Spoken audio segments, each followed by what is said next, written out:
It seems that some of the greatest discoveries can happen on accident rather than through intentional effort.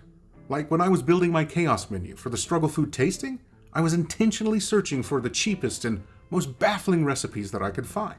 So, imagine my surprise when one of these joke recipes with a main ingredient that I'd never even tried before turned out to be a total banger. It's sort of like how you can discover penicillin just because your lab is a disgusting wreck. You know, a happy accident. We don't make mistakes. We have happy accidents.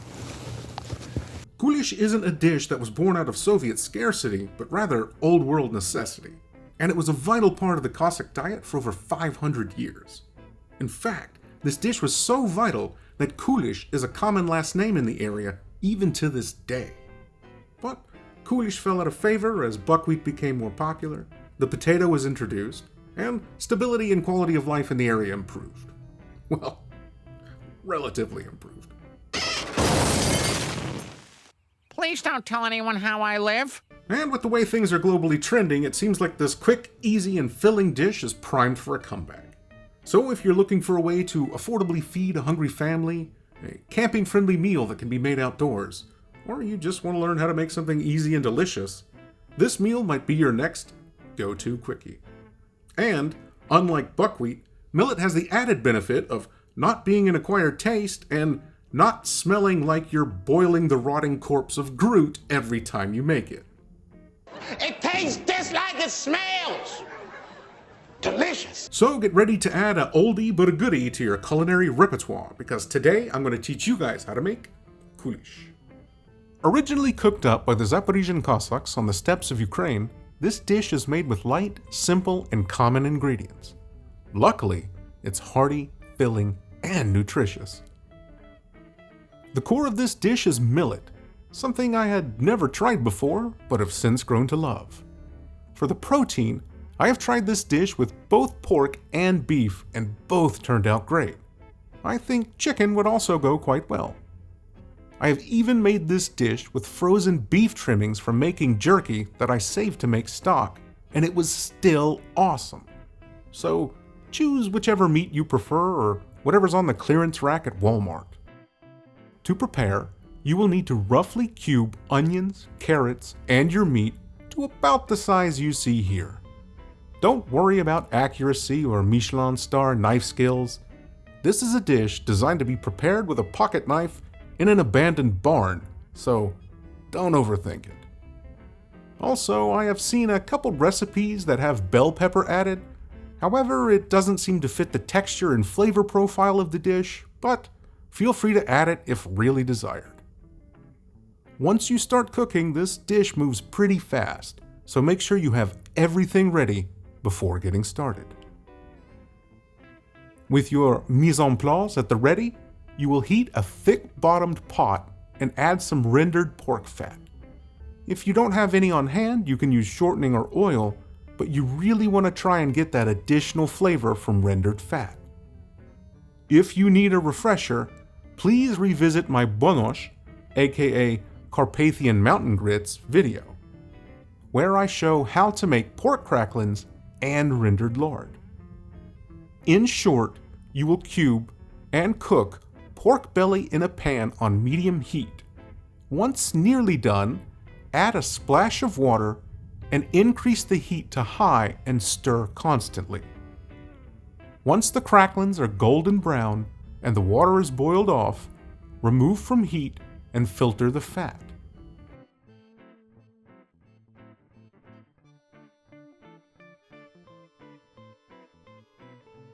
The liquid will cool into rendered lard you can use for cooking.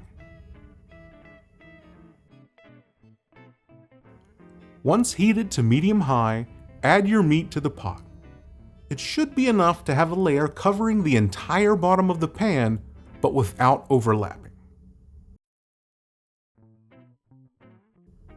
This will render any fat in the meat while adding color and concentrating flavor.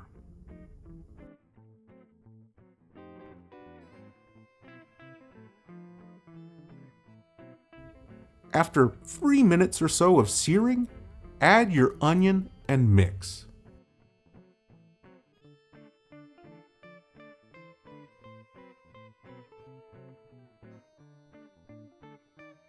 After about a minute, add your carrots. Saute in the pot for an additional 3 minutes. Then you will add room temp water to the pot till there is about an inch, inch and a half, or 3 centimeters of water above the ingredients.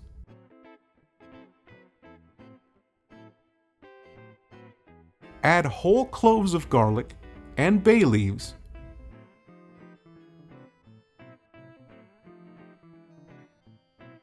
and then add your millet. Some say to wash the millet first, but I think it's not necessary.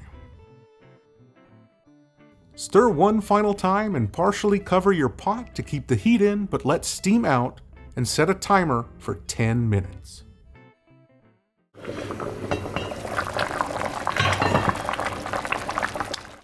After 10 minutes, you should have a hard rolling boil, but your millet should still be visually unchanged.